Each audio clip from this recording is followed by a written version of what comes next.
Nation news ലൈവിലേക്ക് സ്വാഗതം. ഇന്നത്തെ വീഡിയോയിൽ നമ്മൾ പരിചയപ്പെടാൻ പോകുന്നത് ഡാൻസിംഗ് പ്ലേഗിനെ കുറിച്ചാണ്. ചരിത്രത്തിൽ അനേകം ഉത്തരമില്ലാത്ത സംഭവങ്ങൾ ഉണ്ടായിട്ടുണ്ട്.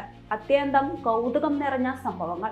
ഇക്കൂട്ടത്തിൽ പ്രശസ്തമായ ഒന്നാണ് 1518 സംഭവിച്ച ഡാൻസിംഗ് പ്ലേഗ് എന്ന സംഭവം. ജർമ്മനിയിലെ സ്ട്രാസ്ബർഗിലായിരുന്നു ഈ സംഭവം നടന്നത്. അക്കാലത്ത് റോമൻ സാമ്രാജ്യത്തിന്റെ പ്രധാന വ്യാപാര കേന്ദ്രങ്ങളിൽ ഒന്നാണ് സ്ട്രാസ്ബർഗ്. ഒരിക്കൽ ഒരു ജൂലൈ മാസം ഒരു ജർമ്മൻ വനിത തെരുവിലേക്ക് ഇറങ്ങി നൃത്തം ചെയ്യാൻ തുടങ്ങി.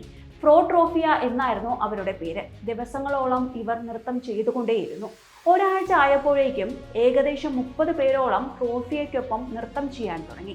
ഒരു മാസം പിന്നിട്ടപ്പോഴേക്കും ഏകദേശം 400 പേരാണ് ഇങ്ങനെ നൃത്തത്തിൽ ഏർപ്പെട്ടത്.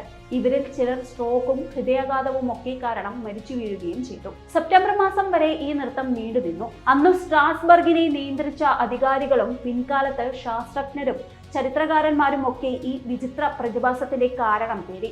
ഡാൻസിംഗ് പ്ലേഗ് എന്നാണ് അവർ ഈ അത്ഭുത നൃത്തത്തെ വിശേഷിപ്പിച്ചത്. വിദഗ്ധർ പല കാരണങ്ങൾ ഈ പ്രതിഭാസത്തിന് കാരണമായി പറയുന്നു. അക്കാലത്തെ സ്ട്രാസ്ബർഗ് അസമത്വത്തിന്റെയും ദാരിദ്ര്യത്തിന്റെയും സംഘർഷങ്ങളുടെയും പിടിയിലമർന്നിരുന്നു. ഇതുമൂലമുണ്ടായ മാനസിക വ്യതകളാകാം നിയന്ത്രണമില്ലാതെ നൃത്തം ചെയ്യാൻ ആളുകളെ പ്രേരിപ്പിച്ചതെന്നാണ് ഒരു സിദ്ധാന്തം. മാസ് ഹിസ്റ്റീരിയ എന്നറിയപ്പെടുന്ന ഈ അവസ്ഥ ഇതിനു മുൻപും പിൻപും റിപ്പോർട്ട് ചെയ്യപ്പെട്ടിട്ടുണ്ട്.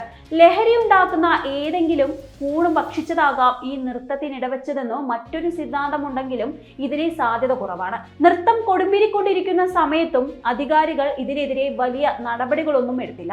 ആളുകൾ മരിക്കാൻ തുടങ്ങിയതിനെ തുടർന്ന് സ്ട്രാസ്ബർഗിൽ കുറച്ചു കാലത്തേക്ക് മറ്റുള്ളവർ നൃത്തം ചെയ്യുന്നത് നിരോധിച്ചു. ഈ വീഡിയോ നിങ്ങൾക്ക് ഇഷ്ടമായെങ്കിൽ വീഡിയോ ലൈക്ക് ചെയ്യാനും ഷെയർ ചെയ്യാനും സബ്സ്ക്രൈബ് ചെയ്യാനും മറക്കരുത്.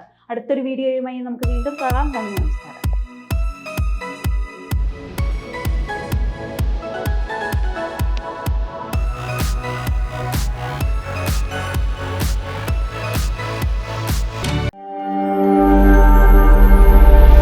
നാഷൻ ന്യൂസ് ലൈവ്, സത്യം, ചരിത്രം, വർത്തമാനം.